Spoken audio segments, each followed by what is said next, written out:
नमस्कार भाई। बहुत सारे किसान भाइयों के प्रश्न रहते हैं और आज एक विशेष समस्या का समाधान मैं आप लोगों के लिए लेके आया हूँ। वो है हम अपनी जो कटड़ी बछड़ी तैयार करते हैं उस कटड़ी बछड़ी को हरा चारा कब से देना शुरू करें। और आज का ये जो प्रश्न है वो पूछा है हमें मनीष कुमार जी ने। इन्होंने रामावत वैट ज्ञान लिख करके प्रश्न किया। अगर आपका भी कोई प्रश्न हो तो आप रामावत वैट ज्ञान लिख करके प्रश्न कीजिए, मैं उसका जवाब जरूर दूंगा।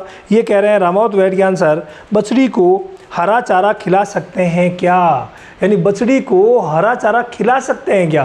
भाई क्यों नहीं खिलाएंगे? आप सभी को पता है कि हरा चारा जो है वो हमारी गाय भैंसों का प्रमुख पौष्टिक भोजन है और इसके बिना काम चल ही नहीं सकता। लेकिन हरे चारे को अगर आप फर्स्ट टाइमर कटड़ी बछड़ी में खिलाना चाह रहे हैं ना, तो उसके लिए आपको बहुत सारी चीज़ों को सोचना पड़ेगा। नंबर 1 चीज़ ये है कि एक तो आप जब भी कटड़ी बछड़ी छोटी है यानी काप छोटा है तो वहाँ विशेष ध्यान दें, 2.5 महीने से पहले आपको हरा चारा नहीं देना है। पहली बात आप ये नोट कर लीजिए कि 2.5 महीने की जब तक हमारी कटड़ी बछड़ी नहीं हो जाती तब तक हमें हरा चारा नहीं देना है। नंबर 1।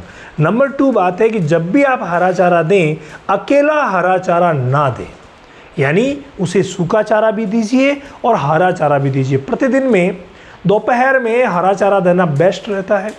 जितना सूखा चारा आप दे रहे हैं उसके अनुपात में देखिए, सूखा चारा और हरे चारे का जो बछड़ियों के लिए अनुपात होता है ना, वो 2:1 होता है। यानी अगर आप 2 अनुपात में हरा चारा दे रहे हैं तो 1 अनुपात में सूखा चारा दे सकते हैं, अगर आपके पास हरा चारा अच्छा है तो। और अगर हरा चारे की उपलब्धता कम है तो हरे चारे को 1 भाग रखिए और 2 भाग सूखे चारे के रखिए, तो बहुत ही बेस्ट रहेगा। सुबह और शाम सूखा चारा खिलाइए, दोपहर में हरा चारा खिलाइए। ये तरीका काफ़ी किसान इस्तेमाल करते हैं।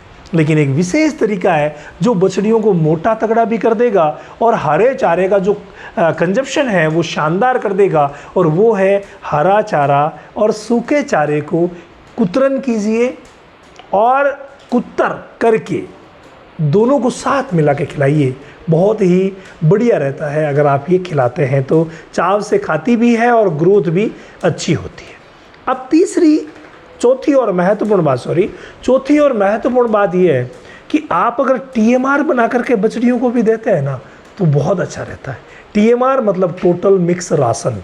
यानी आप क्या करेंगे, आप हरे चारे की भी कुतरन कर ली आपने, सूखे चारे की भी कर ली, और दाना मिश्रण जो आप देना चाह रहे हैं, काप स्टार्टर या काप ग्रोवर, जो भी फूड आपने तैयार किया है वो आप देना चाह रहे हैं क्या, देना ही है, तो वहाँ आप क्या करेंगे, इन तीनों को मिला दीजिए।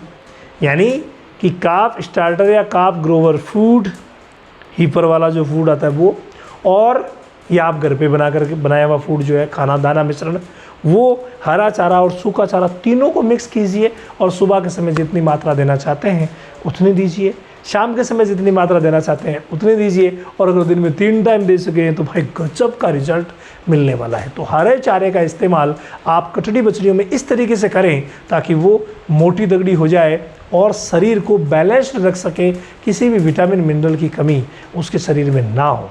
कुछ मूलभूत प्रिंसिपल इसके साथ बता देता हूँ। डिवॉर्मिंग करवाना हर 3 महीने से, लिवर टॉनिक देना बेहद ज़रूरी है डिवॉर्मिंग के बाद, और मिनरल मिक्सचर फीड में मिलाना ये बहुत ज़्यादा ज़रूरी है। हमें क्या है, पता नहीं रहता कि कौन सा मिनरल मिक्सचर मिलाएं या कौन से मिनरल की हमारी कटड़ी बछड़ी में कमी है।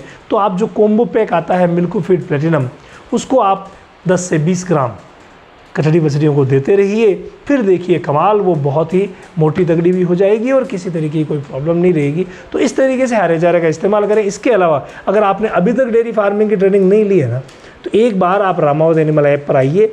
रामावत एनिमल ऐप आपको प्ले स्टोर पर मिलेगा, 1234 OTP है, और इस ऐप पर आपको कंप्लीट समाधान मिलेगा और डेयरी फार्मिंग की वो A to Z ट्रेनिंग जो अभी मात्र डाटा खर्च में मिल रही है, एक बार तो सभी को ज्वाइन करनी चाहिए, चाहे 2 पशु है या 200, क्योंकि ग्रोथ के लिए नॉलेज बहुत ज़्यादा ज़रूरी है।